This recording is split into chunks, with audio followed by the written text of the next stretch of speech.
Good morning, everybody. Today we will be discussing techniques of financial forecasting. कि financial forecasting के different techniques क्या क्या हैं। कल मैंने आपको बताया था कि financial forecasting is predicting the future events, कि फ्यूचर में आपके क्या क्या होने वाला है उसका आप आइडिया लगाते हो फाइनेंशियल फोरकास्टिंग में। और फाइनेंशियल फोरकास्टिंग किस में हेल्प करता है? फाइनेंशियल प्लानिंग में।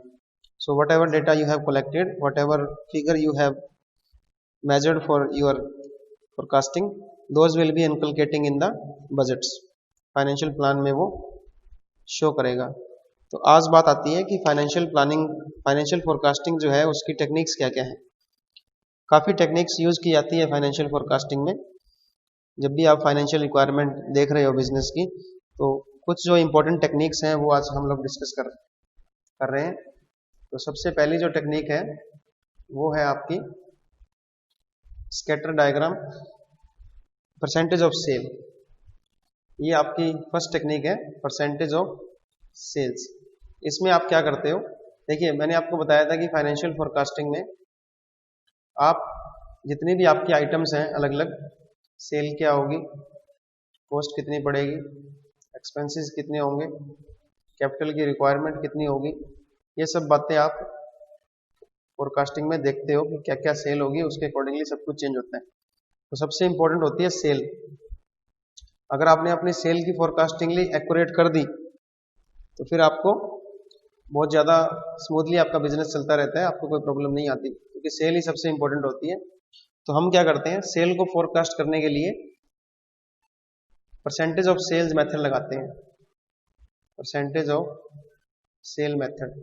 इसमें क्या होगा, आपने जो सेल अभी तक आप करते आ रहे हो, पिछले 5 साल से आपका जो बिजनेस चल रहा है,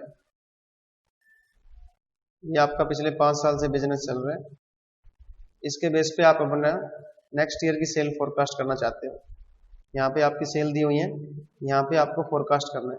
तो आप क्या करते हो, एक आपको जनरली आइडिया मिल जाता है कि आपकी परसेंटेज ऑफ ग्रोथ क्या चल रही है सेल के अंदर। तो मान लो 10% ग्रोथ आपकी सेल में हो रही है, तो आप जो मान लो इस लास्ट ईयर की आपकी सेल मान लो 1 लाख रुपए की हुई है, तो 10% की ग्रोथ के हिसाब से कितने की सेल हो जाएगी? 1,10,000 रुपए। अब देखो, जैसे ही सेल के अंदर चेंज आता है तो इसका इम्पैक्ट और आइटम पे भी पड़ता है, क्योंकि जैसे ही आपकी सेल इंक्रीज होगी वैसे ही आपको रॉ मटेरियल भी ज़्यादा चाहिए, वैसे ही आपको एसेट्स भी ज़्यादा चाहिए, मशीनरी भी ज़्यादा चाहिए, कैश भी ज़्यादा चाहिए। तो सब कुछ जो है वो सेल पे डिपेंड करता है। और आप क्या करते हो, सेल कितनी इंक्रीज हो रही है, मान लो 20% इंक्रीज हो रही है सेल, तो बाकी सब आइटम्स को भी आप कितने परसेंट से बढ़ा देते हो? 20% से आप इंक्रीज कर देते हो। तो आपको पता लगेगा कि सब कुछ सेल पे डिपेंड है। जैसे आपने सेल को इंक्रीज कर दिया, बाकी सब आइटम्स जो सेल के ऊपर डिपेंडेंट है वो भी आपकी चेंज हो जाएगी। आपकी एसेट्स हो गई और आपकी लाइबिलिटीज हो गई, वो भी आपकी दोनों की दोनों चेंज हो जाएगी। तो इससे क्या मिलेगा आपको? फोरकास्टिंग में हेल्प मिलती है कि आपको कितना पैसा चाहिए, क्योंकि आप क्या करते हो, सेल के अंदर और बाकी जो आइटम्स हैं जो आपकी प्रॉफिट एंड लॉस अकाउंट में और बैलेंस शीट में सेल के ऊपर डिपेंडेंट है, इनका रिलेशनशिप आपको पता ही होता ही है। क्योंकि जैसे ही आप सेल को इंक्रीज करोगे, आपका रॉ मटेरियल भी इंक्रीज हो जाएगा, आपके डेटर्स भी इंक्रीज हो जाएंगे, आपकी मशीनरी भी इंक्रीज हो जाएगी, आपकी जो वर्किंग कैपिटल है उसको भी इंक्रीज होना पड़ेगा। तो ये सब आइटम्स जो है इनका रिलेशनशिप है किसके साथ? सेल के साथ। तो इस टेक्निक के अंदर हम क्या करते हैं, एक अनुमान लगाते हैं कि कितना आपका सेल जो है वो कितने परसेंट से इंक्रीज हो जाएगी। अगर आपने एक्यूरेटली आपका बढ़िया अंदाजा लगा लिया तो फिर आपको बिजनेस को स्मूथली चलने से कोई नहीं रोक सकता। बट ये मेथड जो है वो शॉर्ट टर्म चेंजेस के लिए बढ़िया है, लॉन्ग टर्म आप इसमें फोरकास्टिंग नहीं कर सकते। This is the main thing about this particular method. तो ये मेथड क्या करता है कि बैलेंस शीट की और प्रॉफिट एंड लॉस अकाउंट की जितनी भी आइटम सेल के ऊपर डिपेंडेंट है, उनमें जो जो चेंजेस आएंगे वो आप किस में दिखा देते हो? अपने इस परसेंटेज ऑफ सेल मेथड के अंदर। अब इसका एग्जांपल देखो, ये अगर आप यहां देख पा रहे हो तो यहां पे अगर आप देखोगे तो ये आपकी सेल दिखा रखी है। यहाँ पे आपको सेल दिखेगी।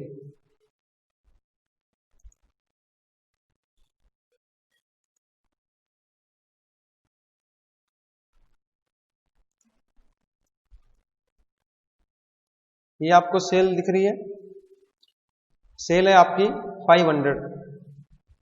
आपने फोरकास्ट कितना किया है? 20%।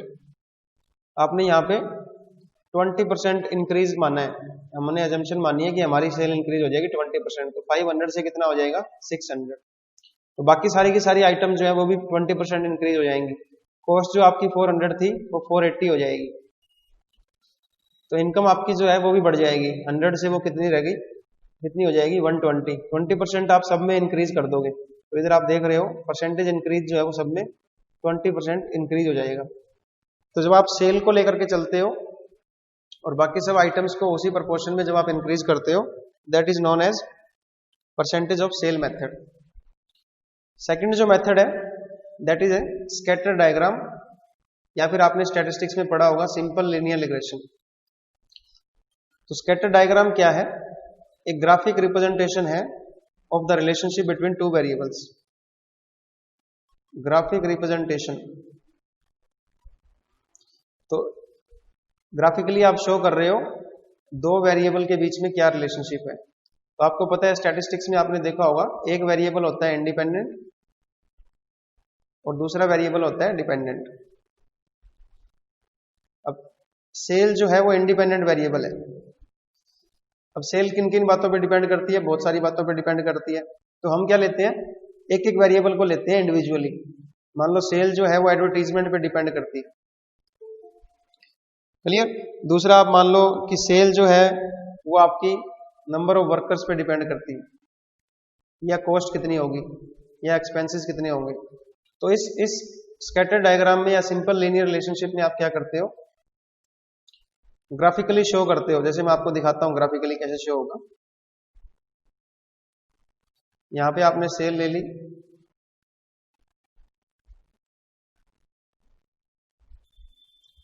तो आपको पता है सिंपल लीनियर रिलेशनशिप जो होता है वो क्या होता है? y is equal to a plus d x, यही होता है ना। ये आपका इंडिपेंडेंट वेरिएबल है और ये x आपका डिपेंडेंट वेरिएबल है। तो मान लो हम देख रहे हैं कि सेल का एडवर्टीजमेंट का सेल पे क्या इफेक्ट पड़ेगा। तो एडवर्टीजमेंट क्या हो जाएगा? Dependent variable. एडवर्टीजमेंट क्या बन जाएगा? Dependent variable. डिपेंडेंट वेरिएबल क्या है? x। तो यहां पे क्या आ जाएगी आपकी, यहां पे आपकी एडवर्टीजमेंट आ जाएगा और y में क्या आ जाएगा? सेल। तो हम स्कैटर डायग्राम में क्या करते हैं या सिंपल रिग्रेशन में क्या करते हैं, पीछे के डेटा लेते हैं 10 साल के। पीछे 10 साल की आपने क्या ले ली? सेल और एडवर्टीजमेंट का डेटा ले लिया। तो यहां से हमें पता लग गया कि जब इतनी एडवर्टीजमेंट होती है तो इतनी सेल होती है। ये आपकी एडवर्टीजमेंट है, ये सेल है। फिर आपकी ये एडवर्टीजमेंट होगी, ये सेल होगी, ये सेल होगी, ये आपका सेल और एडवर्टीजमेंट का डेटा है। ये पिछले 10 साल का डेटा ले लो आप, ठीक है। तो ये आपने 10 साल का डेटा दिखा दिया। अब आप क्या करते हो, एक ऐसी लाइन चूज करते हो जो इनके बीच में से निकलती है और जो आपकी y is equal to a plus b x के हिसाब से लाइन वो चलती है। तो बीच में से जो लाइन निकलेगी वो आपकी प्रोजेक्टेड लाइन होगी, रिग्रेशन लाइन बोलते हैं उसको।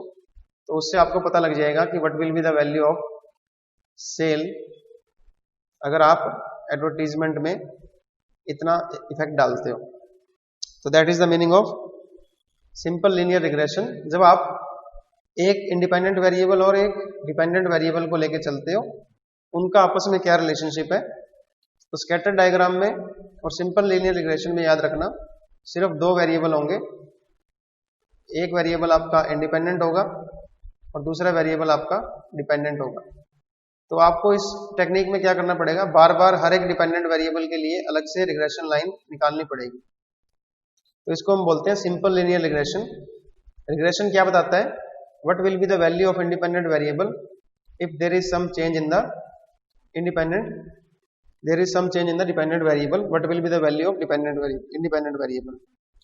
कि अगर एडवर्टीजमेंट के अंदर अगर आप 30% चेंज कर दोगे तो what will be the value of sale, sale क्या होगी।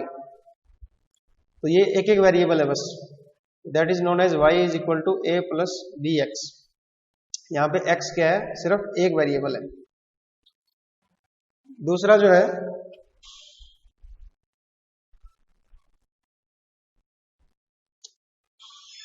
जो है नेक्स्ट टेक्निक जो आपकी है that is multiple regression. Multiple regression में क्या होता है,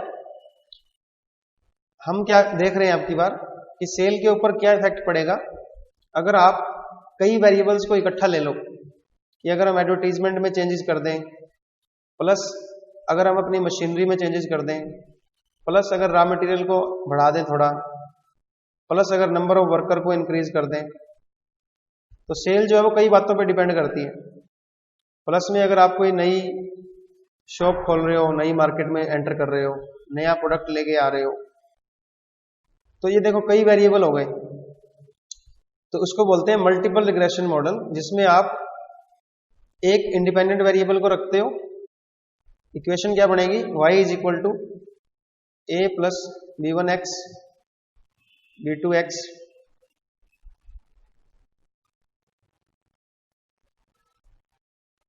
plus b3x plus b4x plus b5x। तो यहां पे ये जो आपका b1 b2 b3 b4 b5 ये क्या है, अलग अलग वेरिएबल्स हैं। तो इसको हम बोलते हैं multiple regression method. Multiple regression कि इसमें क्या होगा, इंडिपेंडेंट वेरिएबल तो एक होगा और डिपेंडेंट वेरिएबल कई सारे होंगे, कई सारे वेरिएबल होंगे। तो इससे आप इकट्ठा पता कर सकते हो कि आपकी सेल के ऊपर कितना इफेक्ट पड़ेगा अगर इन इन चीजों में आप इफेक्ट डाल देते हो। तो that is the main meaning of multiple regression method. Simple regression के अंदर आप क्या करते हो, सिर्फ एक वेरिएबल को लेके चलते हो और उसका क्या इफेक्ट पड़ेगा सेल के ऊपर ये देखते हो। मल्टीपल रिग्रेशन के अंदर आप क्या देखते हो, कई सारे वेरिएबल्स लेते हो, मैनी वेरिएबल्स, और इनका इकट्ठा क्या इफेक्ट पड़ेगा सेल के ऊपर। That is the meaning of multiple regression technique. तो मल्टीपल रिग्रेशन जो है वो कई एडिशनल वेरिएबल्स को लेकर चलता है। तो ये एक अच्छी टेक्निक है, जब भी आप कोई भी फोरकास्ट कर रहे हो तो इससे आपको पता लग जाएगा what will be the total sale in the next years. फिर उसके बाद है आपका प्रोजेक्टेड इनकम स्टेटमेंट। प्रोजेक्टेड का क्या मतलब होता है कि आप प्रोजेक्ट कर रहे हो, अंदाजा लगा रहे हो कि नेक्स्ट ईयर आपकी इनकम स्टेटमेंट कैसी होगी। आपका जो प्रॉफिट एंड लॉस काउंट है वो प्रोजेक्टेड आप कैलकुलेट कर रहे हो। एक तो आपका होता है एक्चुअल, जो आपने पिछले साल के डेटा के बेस पे निकाला। प्रोजेक्टेड क्या होता है, जब आप नेक्स्ट ईयर के लिए प्रोजेक्ट कर रहे हो। तो इसमें आप क्या करते हो, जितनी भी आपकी आइटम्स हैं इनकम स्टेटमेंट के अंदर, जो भी आइटम्स आपकी आती हैं, जितनी भी आपकी कॉस्ट आ गई, जितने भी आपकी एक्सपेंसेस हो गए, डेप्रिसिएशन हो गई, आपका प्रॉफिट जो है, वो सारे की सारी आइटम्स को आप क्या करते हो, प्रोजेक्ट करते हो अंडर एस्टिमेशन। तो आप कह सकते हो कि फ्यूचर के जो आपके ऑपरेशंस होने वाले हैं उनको आप क्या कर रहे हो, प्रोजेक्ट कर रहे हो। तो आपकी ये किस पे डिपेंड करता है, आपने अगर प्रॉफिट एंड लॉस काउंट में देखा हो तो सारी की सारी आइटम्स किस पे डिपेंड करेंगी, सेल्स के ऊपर। जैसे ही आपने सेल को इंक्रीज कर दिया, बाकी सारी आइटम्स जो हैं वो सारी की सारी आइटम्स भी आपको चेंज करनी पड़ेगी। तो उसके बाद आप देखते हो जैसे ही आपने सेल को इंक्रीज किया तो आपकी प्रोडक्शन कॉस्ट भी बढ़ जाएगी, जैसे ही आपने सेल को इंक्रीज किया आपके एक्सपेंसेस बढ़ जाएंगे। तो जैसे ही आप सेल की फोरकास्ट कर लेते हो उसके बाद आप एडमिनिस्ट्रेटिव और सेलिंग एक्सपेंसेस को भी एस्टिमेट करते हो, और आपकी जो इनकम है और एक्सपेंसेस हैं उनको भी आपको देखना होता है टैक्स निकालने से पहले। तो प्रोजेक्टेड इनकम स्टेटमेंट में आप क्या करते हो, सेल का एस्टिमेट लगाते हो, कॉस्ट का एस्टिमेट लगाते हो, एक्सपेंसेस का एस्टिमेट लगाते हो, और इस तरह से आप एक नतीजे पे पहुंचते हो। अब देखिए ये आपकी इनकम स्टेटमेंट है जैसे, तो इसमें सबसे पहले आपने रेवेन्यू लिया, ये आपका रेवेन्यू है फर्स्ट ईयर का 40,000 रुपीज। सेकेंड ईयर में आपने देखा कि ग्रोथ हो रही है हमारी 55%, ग्रोस मार्जिन आपका 55% है। तो कॉस्ट ऑफ सेल आपकी आ गई 18,000। तो इस तरह आप ये देखो इंक्रीज करते जा रहे हो, 1 लाख से आपने 2 लाख किया, लास्ट में आपने 2 लाख से कर दिया 3 लाख रुपए। तो ये जैसे ही आपने रेवेन्यू इंक्रीज किया, बाकी सारी की सारी जो आइटम है उनको भी आपको उसी रेशियो में इंक्रीज करना पड़ेगा। जैसे यहाँ पे आपका कॉस्ट ऑफ सेल 45,000 आ रहा है, इसमें आपने देखो सेल में डबल इंक्रीज कर दिया था 1 लाख से 2 लाख, तो यहां भी आप देखेंगे कॉस्ट ऑफ सेल जो है आपकी वो भी डबल हो जाएगी 45,000 से 90,000 रुपए। इसी तरह आपके R&D एक्सपेंसेस, सेल और मार्केटिंग एक्सपेंसेस, जनरल और एडमिनिस्ट्रेटिव एक्सपेंसेस। तो कहने का मतलब है कि आप प्रोजेक्टेड इनकम स्टेटमेंट में प्रॉफिट एंड लॉस अकाउंट जब प्रोजेक्टेड बनाते हो तो सबसे पहले आप सेल्स में इंक्रीज देखते हो कितना है। मान लो सेल में आपने 50% इंक्रीज कर दिया, तो बाकी प्रॉफिट एंड लॉस अकाउंट की जितनी भी आइटम्स हैं उन सब में भी आपको 50% इंक्रीज करना पड़ेगा, और उससे आपकी जो नेक्स्ट ईयर की क्या बन जाएगी, प्रोजेक्टेड इनकम स्टेटमेंट। तो ये सारी की सारी आइटम आपको, जितनी भी आपकी डेप्रिसिएशन है, फाइनेंस कॉस्ट है, ये सारे के सारे आपको उसी प्रोपोर्शन में चेंज करने पड़ेंगे। सो उससे आपकी क्या आ जाएगी, प्रोजेक्टेड इनकम स्टेटमेंट। सबसे मेन वेरिएबल क्या है, सेल। जैसे ही आपकी सेल इंक्रीज की आपने या डिक्रीज की, बाकी सारे वेरिएबल्स में भी उसी प्रोपोर्शन में आपको चेंज करना पड़ता है। So that is income statement, projected income statement. इसके बाद है आपका प्रोजेक्टेड बैलेंस शीट। अब प्रोजेक्टेड बैलेंस शीट क्या है, जिस तरह आपने इनकम स्टेटमेंट को प्रोजेक्ट किया है उसी तरह आप क्या कर रहे हो, बैलेंस शीट को भी प्रोजेक्ट कर रहे हो। किसके बेस पे, आप क्या करते हो, आपकी जो एसेट्स और लायबिलिटीज हैं उनको प्रोजेक्ट करते हो। अब जैसे आपके सेल में इंक्रीज होता है तो आपकी एसेट्स और लायबिलिटीज में भी इंक्रीज होते हैं। तो हर एक आइटम को आपको प्रोजेक्ट करना पड़ता है बैलेंस शीट के अंदर। जो भी आपको प्रॉफिट एंड लॉस अकाउंट में जो भी आपने चेंजेस किए हैं, मैंने आपको बताया था ना कि आपने 50% सेल में इंक्रीज कर दिया, तो बाकी आइटम भी प्रॉफिट एंड लॉस अकाउंट में चेंज होगी। तो इसका इफेक्ट आपको बैलेंस शीट में भी दिखाई देगा। जितनी भी एसेट्स और लायबिलिटीज है उनको भी आप प्रोपोर्शनेटली प्रोजेक्ट करते हो। तो आपको देखना होता है, क्योंकि जैसे ही आपने अपनी सेल को इंक्रीज किया तो आप देखेंगे कि आपकी एसेट्स भी बढ़ जाएंगी। जैसे आपने क्या किया, नई मशीन ले आए आप। अगर आपने अपनी सेल को डिक्रीज कर दिया है तो आपको एसेट बेचनी पड़ेंगी, क्योंकि आपके पास एसेट फालतू हो गई है, तो मशीन आप उसको डिस्पोज ऑफ करोगे। इसी तरह वर्किंग कैपिटल में भी आपके चेंजेस आते हैं, आपको कैश वगैरह, डेटर वगैरह चेंज होते हैं, उनको भी आपको एस्टिमेट करना होता है। और इसी तरह आपको जब मशीनरी आप नई लेके आओगे तो उसकी जगह पे आपको उसके लिए फंड्स भी चाहिए, तो आपके जो लॉन्ग टर्म फंड्स हैं वो भी चेंजेस होते हैं। तो कहने का मतलब है कि एसेट और लायबिलिटी दोनों में चेंजेस आते हैं। तो प्रॉफिट एंड लॉस अकाउंट के बेस पे हम लोग क्या कर रहे हैं, प्रोजेक्टेड बैलेंस शीट को बना रहे हैं कि हमारी बैलेंस शीट प्रोजेक्टेड क्या होगी अगले साल के लिए। अब प्रॉब्लम ये आती है बैलेंस शीट के अंदर कि अगर आपने बैलेंस शीट की एसेट्स और लायबिलिटीज को अगर चेंज किया है तो जरूरी नहीं है कि एसेट और लायबिलिटी दोनों का इक्वल आए बैलेंस, क्योंकि हमने जो आइटम्स हैं वो चेंज की है प्रॉफिट एंड लॉस अकाउंट के बेस पे।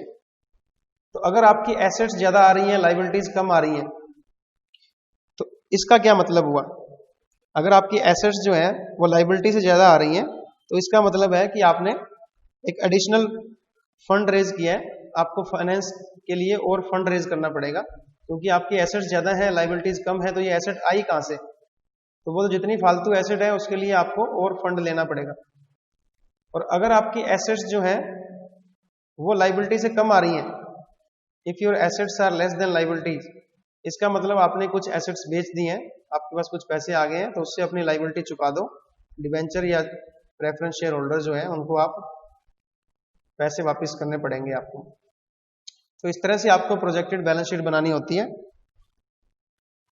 नेक्स्ट आपका है प्रोजेक्टेड फंड फ्लो स्टेटमेंट। जिस तरह आपने इनकम स्टेटमेंट और बैलेंस शीट बनाई है प्रोजेक्ट करके, उसी तरह आपको फंड फ्लो स्टेटमेंट भी प्रोजेक्ट करना होता है कि कितना फंड कौन कौन सी एक्टिविटी से आया है और कितना फंड आपका लग गया है। तो सोर्सेज ऑफ फंड आपको दिखाना पड़ता है कि कितना आपने फंड कहां से आया और फंड कहां पे लगा है। तो इससे आपको पता लगेगा कि during the next accounting period आपके कितने फंड्स कहां कहां से आने वाले हैं और कितने फंड कहां कहां पे लगने वाले हैं। जैसे कि आपने कोई फिक्स एसेट खरीदी है, या आपने डिवेंचर्स को पे किया है, या आपकी करंट एसेट बढ़ गई है, या करंट लाइबिलिटीज कम हो गई है, तो ये सारे के सारे आपको दिखाना पड़ता है किसमें, प्रोजेक्टेड फंड फ्लो स्टेटमेंट में। तो प्रोजेक्टेड फंड फ्लो स्टेटमेंट क्या है, ये आप एक जो स्टेटमेंट बना रहे हो आगे आने वाले साल के लिए, उसमें आप सारी चीजें दिखा रहे हो कि फंड्स कहाँ कहाँ से आप लेके आ रहे हो और फंड कहाँ कहाँ पे यूज हो रहे हैं, तो वो सारे के सारे आप शो करते हो इसके अंदर। लास्ट आपका है प्रोजेक्टेड कैश फ्लो स्टेटमेंट। अब देखो प्रोजेक्टेड कैश फ्लो स्टेटमेंट भी आपका बताता है आपको कि कैश कहां से आया, फ्रॉम वेयर टू वेयर, इसको हम बोलते हैं फ्रॉम वेयर टू वेयर, कि पैसा कहां कहां से आया और पैसा कहां कहां पे गया। तो इसमें आपको अगर याद हो तो आपकी कुछ एक्टिविटीज होती हैं, investing activity, financing activity, operational activity. तो इन तीनों में जो पैसा आपका लगा है वो तीनों के तीनों आप प्रोजेक्ट करते हो, और कहां से निकल करके आते हैं, ये प्रॉफिट एंड लॉस अकाउंट में जो भी आपने सेल में चेंजेस किए हैं उससे जो भी इफेक्ट पड़ा है, उससे जो एक्स्ट्रा पैसा आ रहा है, एक्स्ट्रा पैसा लग रहा है, वो सारे का सारा आप कहां पे शो करते हो, ultimately projected cash flow statement में भी शो करते हो। तो आप देखोगे कि ये जो चारों के चारों स्टेटमेंट आप बना रहे हो, एक तो हम एक्चुअल में बनाते हैं, वो तो हम पास्ट डाटा को यूज करते हुए बनाते हैं कि आपने प्रॉफिट एंड लॉस अकाउंट बना लिया, फिर उसके बाद में बैलेंस शीट बना ली, फिर उसके बाद में कैश फ्लो स्टेटमेंट और फंड फ्लो स्टेटमेंट बना लिया। अब प्रोजेक्टेड में आप क्या कर रहे हो, प्रोजेक्टेड में आप प्रोजेक्ट कर रहे हो अगले साल के लिए। तो सबसे इंपॉर्टेंट आप क्या प्रोजेक्ट करते हो, सेल्स। जैसे ही आपने सेल में अपना कोई इंक्रीज या डिक्रीज किया, प्रोजेक्ट लगा दिया, अपना फोरकास्ट कर दिया कि हमारी सेल जो है वो बढ़ने वाली है, कि हमारी सेल 30% बढ़ जाएगी। तो जैसे ही आपकी सेल 30% इंक्रीज हुई है, ये आपकी प्रॉफिट एंड लॉस अकाउंट को भी चेंज करेगी, फिर उसके बाद ये बैलेंस शीट में भी शो होगा, तो आपको प्रोजेक्टेड बैलेंस शीट भी बनानी पड़ेगी। जैसे ही आपने ये दोनों प्रोजेक्टेड बना ली, अब आपको पता है कि कैश फ्लो और फंड फ्लो भी आपको प्रोजेक्टेड बनाने पड़ेंगे, क्योंकि आपकी सारी की सारी आइटम्स भी चेंज हो गई हैं। तो ये चार चीजें भी हम फाइनेंशियल फोरकास्टिंग में बनाते हैं, ये भी एक टेक्निक है। This was all regarding techniques. Next जो आपका है फाइनेंशियल फोरकास्टिंग की लिमिटेशन क्या है। सबसे पहली लिमिटेशन तो ये है कि फोरकास्टिंग में आप जो है गैस लगाते हो, क्योंकि फ्यूचर को आप फोरकास्ट कर रहे हो तो इसमें गैस वर्क बहुत होता है, और जब भी आप गैस लगाते हो तो मार्जिन ऑफ एरर तो इसमें रहेगा ही रहेगा। थोड़ा बहुत एरर, 5-10% एरर तो आपका आएगा ही आएगा फोरकास्टिंग के अंदर, ये तो कंपलसरी है, क्योंकि आप कभी भी 100% गैस नहीं लगा सकते, ठीक। तो margin of error is always bound to creep in forecasting, वो हमेशा ही आएगा, थोड़ा बहुत एरर तो रहेगा ही। दूसरी लिमिटेशन है, सारे के सारे बिजनेसेस जो है वो एक ऐसे इन्वायरमेंट में काम करते हैं जो कि इन्वायरमेंट चेंज होना ही होना है। जैसे कि हम सुनते हैं nothing is permanent but change. सरकारें बदलती रहती हैं, टेक्नोलॉजी बदलती रहती है, नए नए मोबाइल आ रहे हैं, नया नया फैशन आ रहा है, कोरोना आ गया है, कोरोना के कारण ऑनलाइन क्लासेस शुरू हो गई हैं, कोरोना के कारण हर एक प्रोडक्ट के अंदर इम्यूनिटी आ गई है, हर एक प्रोडक्ट में आपको देसी दवाइयां मिलेंगी। बाबा रामदेव ने भी देसी दवाई निकाल दी कोरोना को मिटाने के लिए। तो आप देखेंगे कि एटमॉस्फेयर चेंज होता रहता है, तो हर एक बिजनेस को जो प्रेडिक्शन आप कर रहे हो उसके अंदर अनसर्टेनिटी होनी ही होनी है। आपने फोरकास्ट कर दिया, इसका मतलब ये नहीं है कि आप अब चुपचाप बैठ जाओ। फोरकास्टिंग हमारी गलत भी हो सकती है, क्योंकि जो चेंजेस हमने सोचे थे वो चेंजेस अगर नहीं हुए हो तो फिर आपको दोबारा फिर फोरकास्टिंग करनी पड़ेगी। तो अनसर्टेनिटी तो हमेशा ही रहेगी, क्योंकि फ्यूचर आपका अनसर्टेन है, तो एक्चुअल रिजल्ट आपके हमेशा ही फोरकास्टेड रिजल्ट से डिफरेंट आएंगे ही आएंगे। तीसरा, हाईली वनरेबल बिजनेस। ये वनरेबल है, वनरेबल का मतलब होता है कि जो बहुत ज्यादा फ्लक्चुएट करता है, बहुत ज्यादा आशंकित रहता है, बहुत ज्यादा सेंसिटिव है। कुछ बिजनेस ऐसे होते हैं जिनके अंदर फ्लक्चुएशन बहुत ज्यादा होती रहती है। जैसे सोसाइटी में, जैसे इन्वायरमेंट में कोई चेंज हुआ तो उनमें भी बहुत सारे चेंजेस आ जाएंगे। जैसे अगर आप देखो फैशन के अंदर, जैसे अगर आप देखो टेक्नोलॉजी के जो प्रोडक्ट हैं, आपका लैपटॉप हो गया, आपके मोबाइल्स हो गए, आपका पीसी हो गया, तो इनमें बहुत सारे चेंजेस आते रहते हैं। तो ये इतने ज्यादा फ्लक्चुएशन इनकी सेल में होती रहती है, तो आपको यहाँ फोरकास्टिंग करनी बड़ी मुश्किल होती है, क्योंकि जैसे ही आपने फोरकास्टिंग की, महीने बाद में आपकी नई टेक्नोलॉजी आ जाएगी, अगर आप देखोगे लैपटॉप की जो एज होती है वो सिर्फ 7 डेज है, क्योंकि हर हफ्ते मार्केट के अंदर एक नया मोबाइल या नया लैपटॉप आ रहा है। तो आपने जो लिया था वो तो बेकार हो गया, i5 आ गया, i7, i10 आ गया। इसी तरह एप्पल के अंदर नई नई टेक्निक्स आ रही हैं। तो ऐसे बिजनेस जिनकी सेल बहुत ज्यादा फ्लक्चुएट होती रहती है, क्योंकि उनकी इन्वायरमेंट में टेक्नोलॉजी पे डिपेंड है, तो उनमें फोरकास्टिंग करनी बड़ी मुश्किल होती है। फिर उसके बाद डिपेंड करता है कि फोरकास्टर का एटीट्यूड कैसा है। जो फोरकास्टिंग कर रहा है, जो फोरकास्टिंग करता है उसको बोलते हैं फोरकास्टर। उसका क्या एटीट्यूड है, वो पेसिमिस्टिक है या ऑप्टिमिस्टिक है, आशावादी है या निराशावादी है। पेसिमिस्टिक मतलब निराशावादी, वो हर टाइम उल्टा ही सोचता है, उसको डर लगा रहता है कि मार्केट बस अब डूबने वाली है, उसके हिसाब से फिर वो फोरकास्टिंग करता है। अब वो उसको हमेशा डर लगा रहता है तो वो सेल को हमेशा नीचे ही दिखाएगा। जब सेल को वो नीचे करेगा तो बाकी सारी एक्टिविटी भी नीचे हो जाएंगी। तो ये फोरकास्टर पे भी डिपेंड करता है कि उसने किस तरह की फोरकास्टिंग की है, तो उसकी फोरकास्टिंग उसके ऊपर डिपेंडेंट है। लास्ट पॉइंट है कि जब भी आप कोई फोरकास्ट करते हो तो कोई जरूरी नहीं है कि पिन पॉइंट एक्यूरेसी आएगी आएगी। वो हमने पहले पॉइंट से रिलेटेड बता दिया कि मार्जिन ऑफ एरर होगा ही होगा। तो कभी भी आप 100% श्योर नहीं हो सकते फोरकास्टिंग के अंदर कि आपने जो फोरकास्टिंग की है, आपने जो अंदाजा लगाया है वो बिल्कुल सही होने वाला है, ऐसा नहीं हो सकता। तो ये कुछ इसकी लिमिटेशंस है। अब प्रिकॉशंस या सजेशन क्या है, सावधानियां क्या रखनी चाहिए या सजेशन क्या देने जाते, आप क्या सजेशन दे रहे हो कि फाइनेंशियल फोरकास्टिंग करते टाइम आपको क्या ध्यान रखना चाहिए। तो सबसे पहला जो आपको ध्यान रखना है, सबसे पहला सजेशन जो आप दोगे वो ये है कि आपको पता है कि एक फोरकास्टिंग जो है वो सही नहीं होने वाली। आपने जो अंदाजा लगाया है वो सही नहीं है। जैसे आपने कहा कि हमारी सेल 10% इंक्रीज हो जाएगी, कोई जरूरी थोड़ी ना है। तो आपको कई फोरकास्टिंग के लेवल बनाने चाहिए। 10% के हिसाब से क्या होगा, 15% के हिसाब से क्या होगा, 20% के हिसाब से क्या होगा। तो different forecasting should be prepared. अलग अलग फोरकास्टिंग के हिसाब से अलग अलग स्टेटमेंट तैयार करने चाहिए, और उनमें से जो आपको सबसे बढ़िया लगे वो ले लेनी चाहिए। इसके अलावा एक बार आपने फोरकास्टिंग कर दी तो इसका मतलब ये नहीं है कि चुपचाप बैठ जाओ, रेस्ट करो, क्योंकि आपको पता है कि चेंजेस होते रहते हैं। जैसे ही मार्केट में कोई चेंज आया वैसे ही आपको अपनी फोरकास्टिंग को दोबारा फिर उसको कॉन्स्टेंटली मॉनिटर करना पड़ेगा। मॉनिटर करने के बाद उसको रिवाइज भी करना पड़ेगा। तो ऐसा नहीं है कि एक बार जो फोरकास्टिंग आपने कर ली उसके बाद आप रेस्ट करो। आपको लगातार अपने एनवायरनमेंट के अंदर जो चेंजेस आ रहे हैं उनको अपनी फोरकास्टिंग में रिवाइज करते रहना चाहिए, ताकि आपको बिजनेस में कोई प्रॉब्लम ना हो। नेक्स्ट आपका जो पॉइंट है कि फोरकास्टिंग जो है वो करते टाइम मैनेजमेंट को हमेशा ये याद रखना चाहिए कि कुछ ना कुछ मार्जिन ऑफ एरर तो हमेशा ही रहेगा।